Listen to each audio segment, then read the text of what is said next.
Una sa ating mga balita, naniniwala ang isang ekonomista na makakahikayat ng mas maraming investor ang isinusulong ng Pangulong Ferdinand R. Marcos Jr. na pagpapababa ng singil sa kuryente sa bansa. Umaasa naman ng Pangulo na agad tumugon ang Kongreso sa pag-amyenda ng EPIRA Law para rito. Nakatutok si Eliza Insigne. Araw-araw ang operasyon ng laundry shop na ito sa Quezon City. Umaabot sa 40,000 pesos kada buwan ang kita ng kanilang negosyo. Pero kung ibabawas ang nasa 10,000 piso rin nilang buwan ng bill sa kuryente at iba pang gasto sa operasyon ng negosyo, kaunti na lang ang natitira. Sa kuryente po kasi yung mga dumating na bill masyadong lumobo po talaga yung kuryente. Lumaki talaga. So dating mga 5K, 5.5 a month, masyadong yung lumobo 8,000 pataas.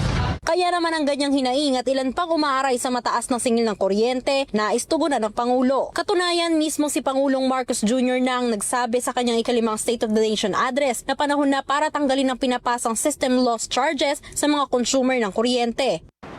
Pinapasa ito sa consumer at kinakarga sa bill na pinapatungan pa ng value-added tax.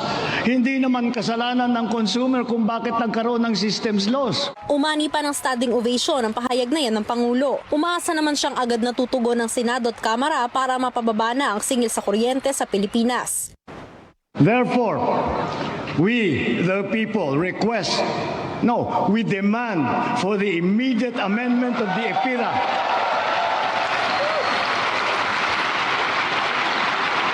And to prohibit charging systems laws against consumers, including the value-added tax thereon. Suportado ng Energy Regulatory Commission at ng Department of Energy ang direktiba ng Pangulo. Sinigundahan din nga ni Energy Secretary Sharon Garin ang pagsusulong ng Pangulo sa karagdagan pang renewable energy sa energy portfolio ng bansa at posibilidad ng paggamit ng nuclear energy. Kailangan ayusin yung mag-prepare na for nuclear, tapusin na yung mga renewable energy project, more upstream projects and green energy auction. So yan po, ultimately, that the objective of all of that will lower the electricity costs. Paniwala naman ng isang ekonomista, magiging magandang bagay din para sa ekonomiya oras na maisakatuparan ito. Isa yan sa mga nirereklamo kasi ng mga foreign investors, the cost of doing business. Pag pinababa ang kuryente, cost ng kuryente, mas maraming magkaka-interest na mag-invest dito sa ating bansa.